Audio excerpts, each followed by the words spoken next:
出邊賣38蚊一份嘅肥牛飯，得個幾片肉，食到一啲都唔過癮。其實自己喺屋企淨係需要2種食材就可以輕鬆復刻噶啦。個仔話仲正過出去食啊！詳細嘅做法分享俾你哋。新鮮嘅洋蔥先將佢改刀切成條狀。我呢度係半斤嘅肥牛，凍水落鑊，加啲薑片、料酒、飛一飛水，跟住嚟調個靈魂照燒汁。具體嘅配比我打喺屏幕度，記唔住嘅姊妹們可以收藏起身慢慢睇。有咗呢個配比，唔使出去買照燒汁噶啦，仲可以同步解鎖埋照燒雞髀、照燒雞翼，都好正噶。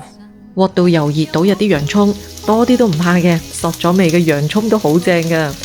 稍為炒腍少少，放入啲肥牛，倒埋啲照燒汁，全程大火翻兜均勻之後，俾翻啲黑胡椒落去，大概都係3-4分鐘，煮到佢收晒汁，咁就大功告成噶啦。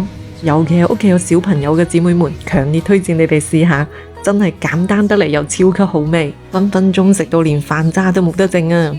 講得咁詳細都睇到呢度咯，點個讚鼓勵下，你都嚟試下啦〜